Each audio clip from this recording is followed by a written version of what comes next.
Well, Israeli Prime Minister Benjamin Netanyahu says Iran will pay the full price. He made that promise after Iranian missiles hit a hospital in Tel Aviv, along with other residential buildings.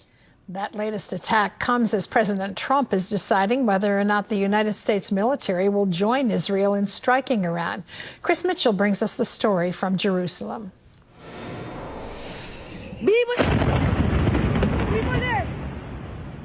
The Soroka Hospital in Beersheva took a direct hit.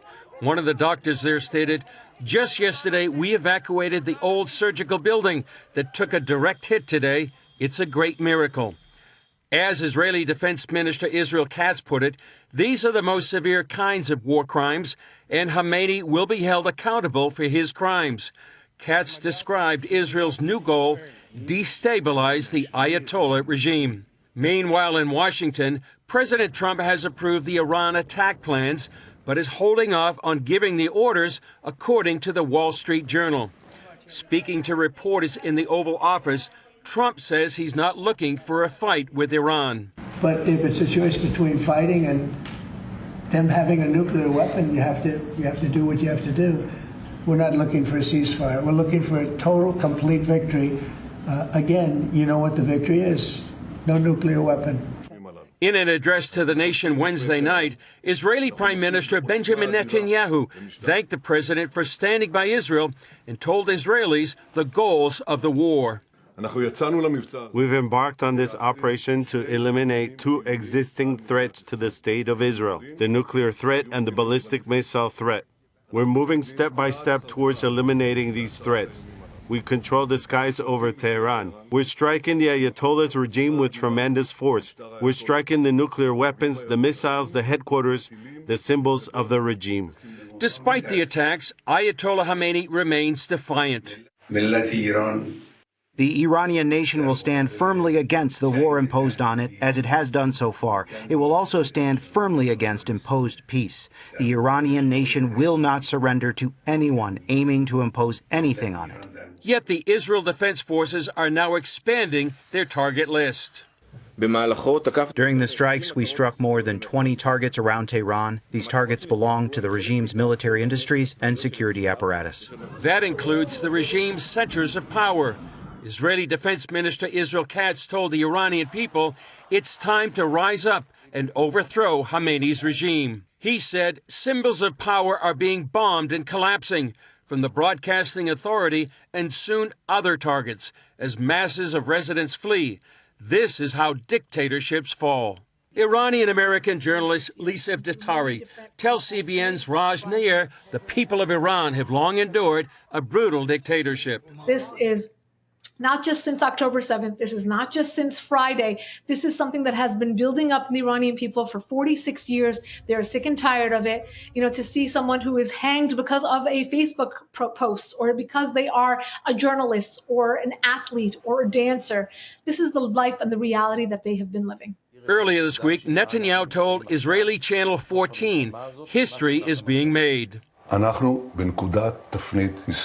We're at a historic turning point, and everyone is slowly turning to realize it. After victory over Iran, a new Middle East will emerge. Chris Mitchell, CBN News, Jerusalem.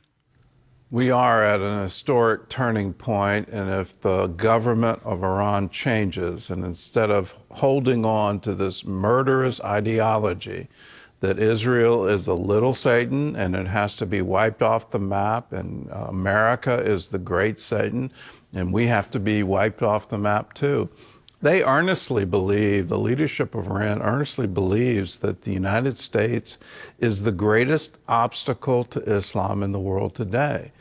We need to be very serious in how we deal with them. And instead of kicking cans down the road, now is an historic opportunity. A window has opened to actually see this change, and change not just for the Iranian people, but the entire Middle East. What would happen in Iraq if Iran is not exporting this ideology and all of their terror? What would happen in Syria? What would happen in Lebanon?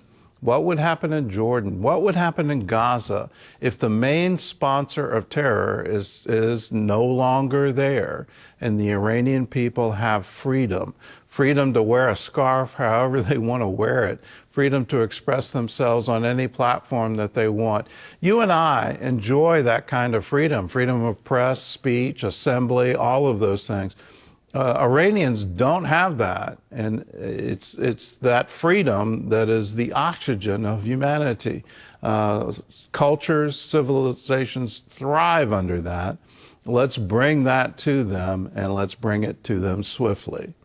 Well, in the meantime, Iran is continuing to launch multiple strikes against Israeli cities. And CBN Israel is on the scene in your name, supporting those who have endured terrible tragedy. Here's how you are helping to bring much-needed relief. Since the onset of the conflict with Iran, Israel has faced relentless attacks, leaving communities devastated by destruction and despair. In Bat Yam, a coastal city south of Tel Aviv, an Iranian missile obliterated a residential building, displacing hundreds of residents. The building was shaking. I was holding the door shut, and it felt like the door would fly out. CBN Israel's Nicole Janzazayan reports from the heart of Bat Yam, where the strike's impact lingers. It was here that an Iranian missile made a direct impact to a building right here, destroying that building, shaving off the building next to it, and destroying, making unlivable several buildings all around this area for blocks. CBN Israel's Roberto Torres Cedillo is also on the ground, speaking with survivors about the aid coming in. Today, a bus is leaving Bat Yam to Netanya to take the elderly, to take Holocaust survivors and those with disabilities to a safe place, to a shelter, and to house them at a hotel. In the wake of the attack, CBN Israel has launched a trauma hotline, offering counseling and hope to those reeling from loss. Thank you to the generosity of donors that are sharing the love of God during this time and reminding them that the God of Israel is watching over them, and that during these difficult times, blessed are those who mourn, for they will be comforted. Thank you for standing with the people of Israel, and thank you for supporting and praying for us. And thanks to you, if you're a member of the 700 Club, you're part of that relief.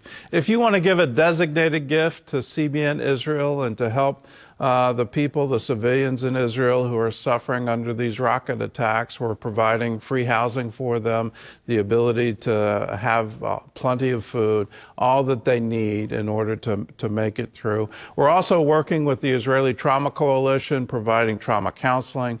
We're training first responders how to recognize traumatic response to events and how to make sure people get the help that they need to make it through. Well, it's all made possible because people like you care enough to give. So if you'd like to, you can call us, 1-800-700-7000, say, I want to give to CBN Israel. You can go to our website, cbn.com/help Israel. You can also text Help Israel to 71777, or you can write CBN Israel on a memo line of a check, send it to us at CBN Center, Virginia Beach, Virginia, 23463. Or you can also do that QR code with a smartphone. Any way you want to do it now. And let's be there to support Israel and to support her most vulnerable populations, her elderly, the Holocaust survivors, those who don't have employment. And how can we make sure that they're sheltered and they have what they need to make it through this war? Do it now. 1-800-700-7000.